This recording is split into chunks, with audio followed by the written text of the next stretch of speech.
So let's go ahead and get someone up here. Yeah, is Miles here? Yep. Come on up. This is her kid, Miles.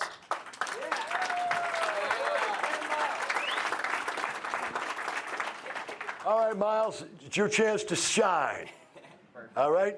Grab one of those and take it off here. 23 years of age, already done his first apartment complex deal and completed it. Give him a hand.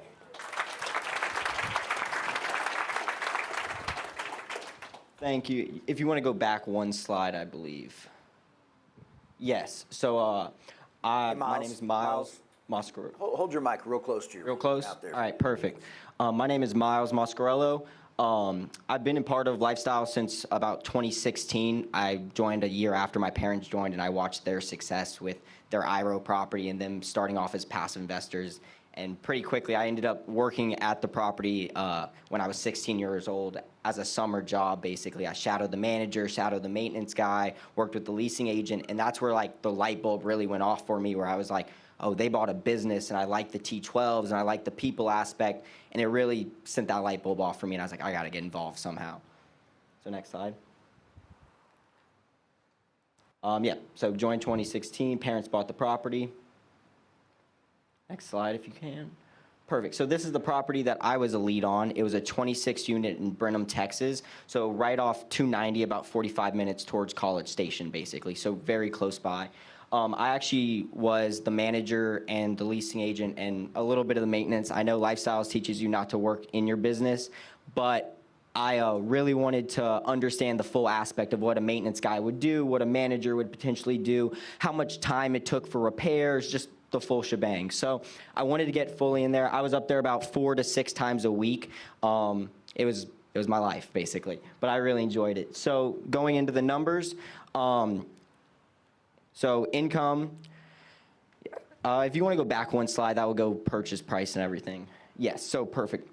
Purchase price, I bought it at 2.34, which was $90K a door.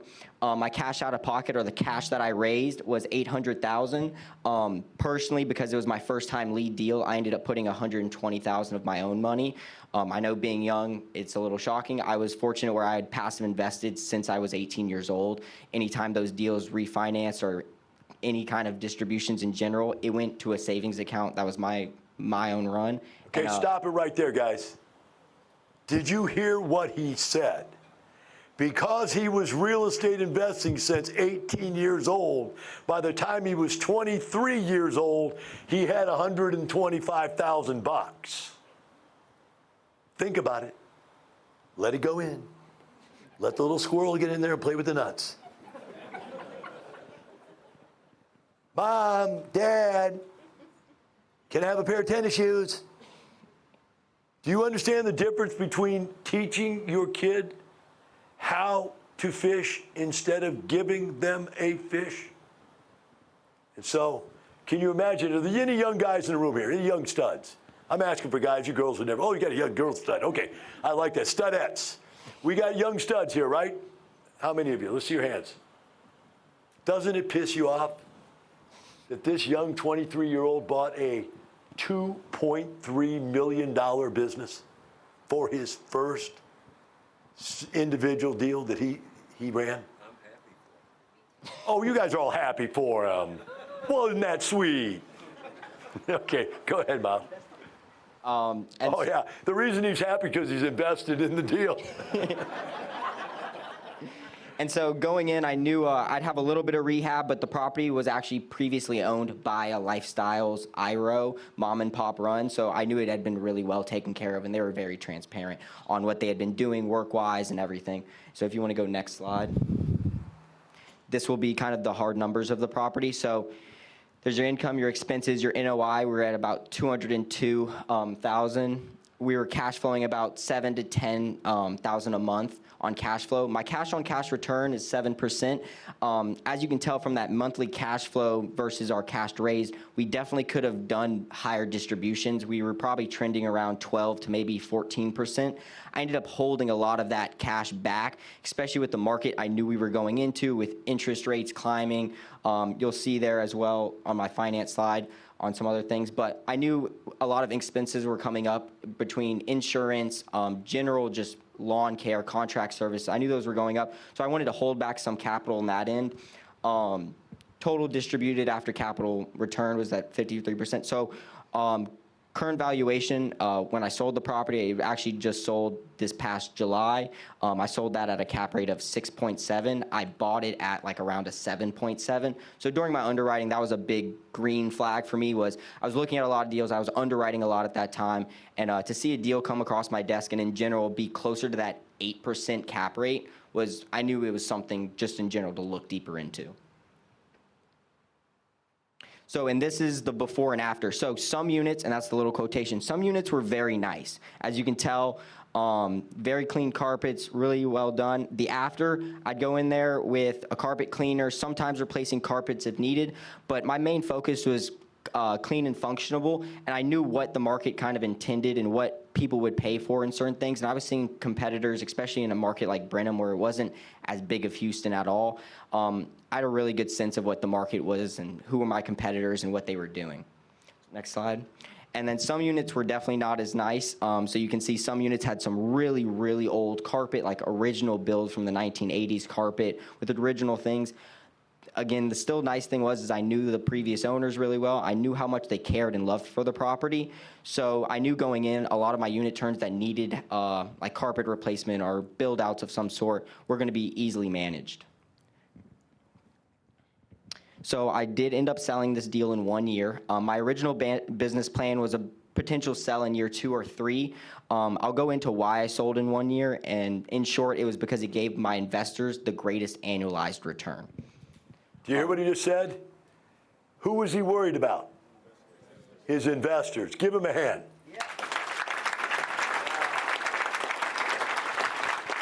Now, you all remember I told you that we put out a notice that you should sell. Do you remember me telling you that? And I said some did and some didn't.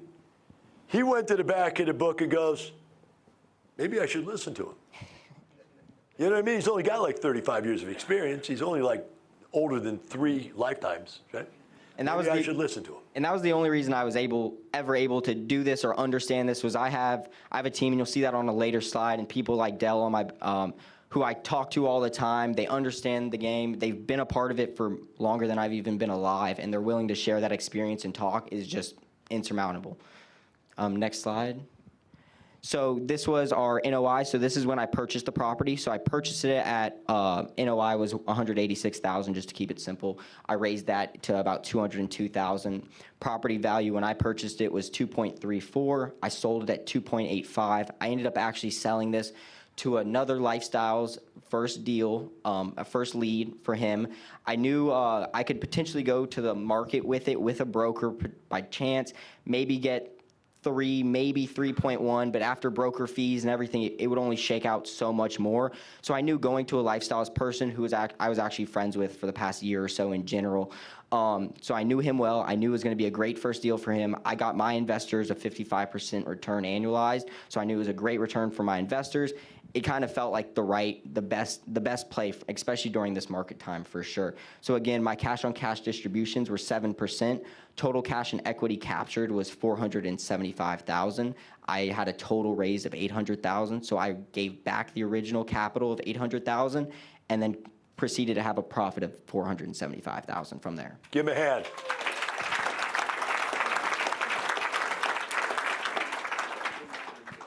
Or he could have gone to college and learned something. Oh, he went to college. That's my mother over there. There we go.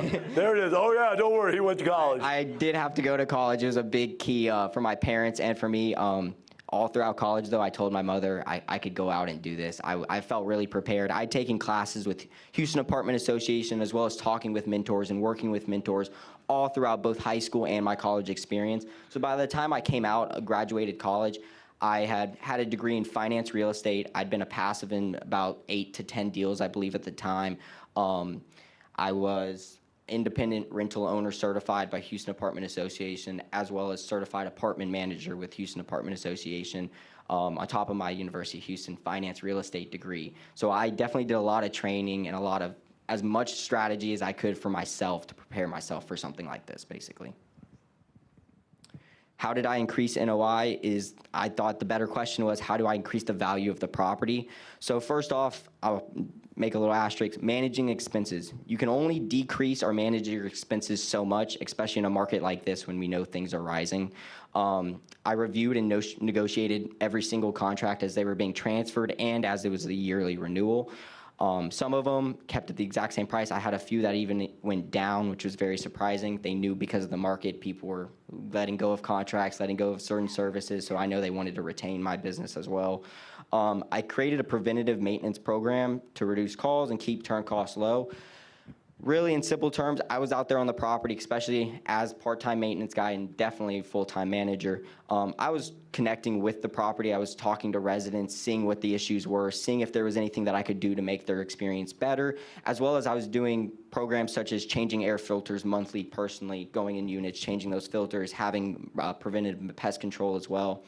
And then to increase the NOI, I mean, there's a lot of things you can do to try to increase NOI. For me, I saw the opportunity in the market. I saw the units were really well taken care of. I could do a little bit more, but it didn't need as much as I had budgeted for the turn cost. A big thing was enforcing the rules, and some of the rules that had been established previously that just maybe weren't as enforced as they could have been. For sure, like pet rent was a good one that right off the bat I could go in there, oh, you have a cat, you have a dog, it's in your lease already. You signed that you were gonna pay $25 a month.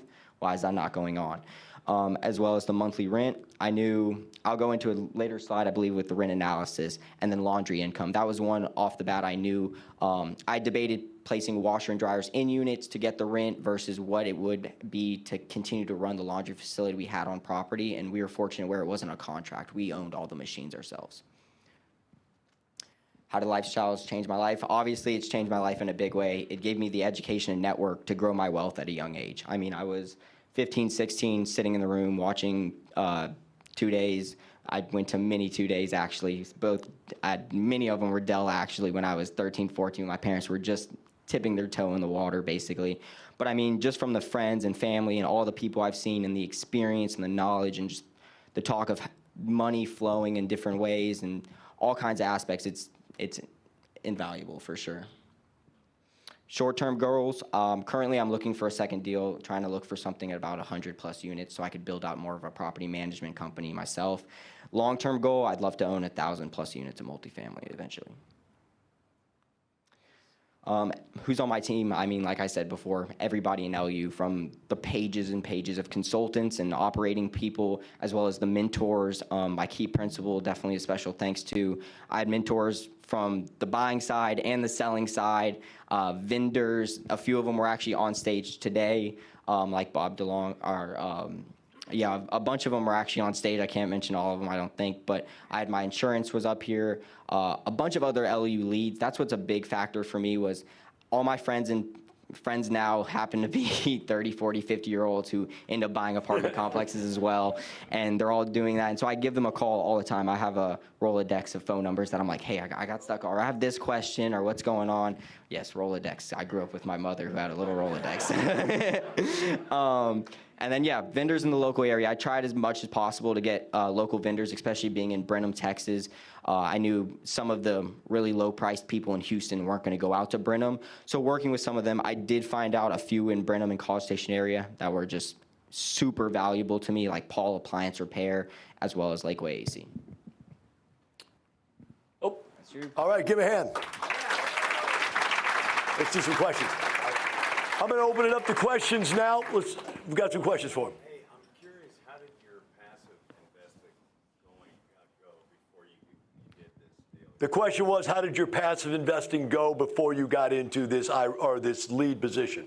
Yeah, it went really well. I was fortunate where I just turned 18 and I was hungry to get into passive deals. Right before I turned 18, though, I was fortunate where I learned I had an IRA account. Long story short, I paid off my college using that IRA account.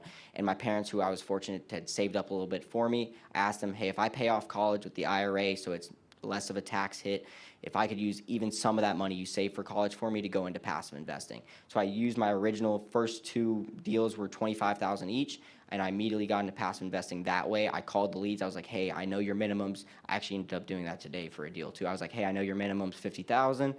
I only have $25,000. if there's somebody who drops out, just know I'm on standby, ready to go at a moment's notice. And sure enough, there would be one or two. And so that's how I got in, being 18 with very low money, compared to what deals were, especially. Now I was fortunate where as I grew out with other leads in those deals, I was just redistributing that capital back into other deals. Any other questions? Yes, sir. You can ask it. Can we talk later? Can I get on your list? Oh, are you a preferred investor? Yes, sir. Later. We can't do anything up here, buddy. Questions? Questions? Oh, yes, sir. Go ahead. So being a first-time lead, you'll learn this all throughout being a PIG member and everything, but your first-time lead, you only get a 5% override. Yes. So the idea is we're giving you the money to go learn how to do this. Does that make sense? And so we don't expect you to get rich on your first deal. This is you're getting paid to go to college of real estate here, right? Then the next deal you go from 5 to what, 10? Yes, you go. And then from the next deal you go up to 20. So as you get your experience, you can take a larger percentage of the deal. But I want to share something with you that I think is kind of interesting on this deal, if I can. What was the total down payment necessary to come up with on this? About $585,000. $585,000. Who in here knows, Scott, you can help me out, what is the minimum amount you can put down on your first deal? What percentage of the down payment do you have to come up with yourself? It's 10%. 10%? All right, so you only really would have had to come up with $60,000 bucks. Do y'all understand that? I raised $800. The down I'm payment. not talking about the down Yeah, he payment. said down payment. We're talking about the down payment. If the down payment was $585,000. $585,000, you have to, on your first deal, put at least 10% of that down payment money down. You have to do 10% of the raised amount. It's 10% of the down payment. It's 10% of the down payment, not the raised amount. Oh, wait, yeah, raised amount. I'm sorry. Same thing, basically. Raised amount. It's a little different because your raised amount will include your rehab budget. Right, and exactly. I'm So not trying what was to the total raised amount? My total raised amount was $800,000. Okay, there we go. There's where the discrepancy is. So it's $800,000, so you'd had to have $80,000. Back then, yes. And your current rules, yes. Back when I did this deal, I had to put a little bit more in because the rule used to be 15%, but rule is 10% now. Well, we had to lower the rules because the prices doubled. Yes, because prices You started understand going that? up and people were buying. If all of a big. sudden everybody was buying $1 million deal, then all of a sudden every deal costs $5 million, that going down from 15% to 10%, they're still putting more down than what they had to when it was 10% of this little number. So I had to do that, or people would not be able to do deals. Does that make sense? Yes? Okay, so the rules are rules, but they are fluid with the marketplace when I have to make them that way. All right, so the point I want to get to, you could have got in for 80 grand. So somebody out there, you're saying, well, what could I could have come up with 125,000. Well, you could have come up with 80. You follow what I'm saying? I could have bought a smaller deal as well and had a few less passives as well, and gone a little bit less too.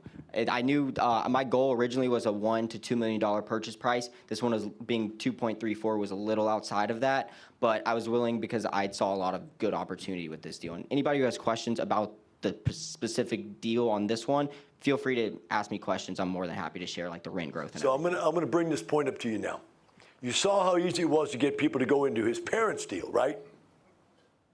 So how hard do you think it is for a young kid? Now think about this. It's got to irritate the living bejeebers out of you.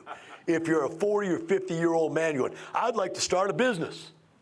You go to your brother, he goes, I'm not giving you any money. You're my dumb brother. I've known you my whole life. You go to the wife, well, let's talk to our parents. The parents go, are you kidding me? You're an idiot. I know. I've known you since you were a kid. Rule 1437B-7. I've seen you without your clothes on. You're lying about everything you say. You aren't what you say you are. I'm not believing you. I'm giving you no money at all. You talk to your friends, your relatives, your neighbors, and everybody, and you can't start a business. You come here, you take some education on how to do it right, improve your skill sets, and how hard is it to raise that money? At 23 years of age, was it hard for you to raise money? Before you answer that question, I got to tell this story because I just like telling stories. When he told me he was going to do this deal, I go, you know what? And I think I was out having a few adult beverages that day, and I said, you know what? I'm so excited to see a young lad like you do this deal. I'll give you the money you need for the down payment just to make sure you can do the deal. So go out there and raise the money. If you can't get it, I'll come up with the rest because I want you to succeed. It'd be a great story, right? And I said, I'll give you, put me down for 200 to start with, right? So nobody goes out. How long did it take you to raise this capital? I was fortunate. I raised the capital in 24 hours. 24 hours later, he calls me up and says, Del, I need to talk to you. I go, really? He goes, yeah, I really don't want to, you could tell he was real tentative. He didn't want to make me mad, right? He's like, Del, I kind of want to ask you a question. Would you mind if you reduced the amount that you put into the deal? And I go, why? You know, and he goes, no. I got a lot of people that want to get into this deal. And I'd really like to let them all get in because then I'll have more leads that are on or more passives on my list. So when I go to do my next big deal, I'll have all these people. So do you mind if I take you down? And I said, well, how low? He goes, well, would you do 25? I go, forget it. I get the point. You don't need me. And I was out. So I didn't get any of this profit, guys. I just wanted you to understand that. How hard was it to raise this money? I was fortunate where I'd been working on it throughout college. I'd been working in networking and been consistently building up my deck. So I was fortunate where I had raised 1.6 in 24 hours. As I said before, I only needed 800,000. So it was a lot of, I only released it to so many people too, and I was very fortunate where I had a lot of people who were willing to bet on me. And some of them were exactly like Del, and so I gave them a call, and it was definitely an uncomfortable call, but I knew it had to be done, both to let people down, but also have a conversation of like, hey, I know you subscribed for 100,000. I have a few new people who are new passives who want to get in the deal. They're younger just like me, and they want to get involved. It's their first deal. They've been fighting and fighting to get into their first deal. So I'm asking a few of my 100,000 people. I only was raising 800,000, and you can tell if a few 100,000 people are in there, very quickly shrinks the bucket. So I asked them if they could just reduce it anywhere between 25 and 50,000. A few of them were willing to, for sure. And by no hard feelings, like I was very happy for everybody who put their trust in the deal and for Del's support throughout the whole deal. So it was a great experience for sure. Give him a hand. Good job, man. Good job.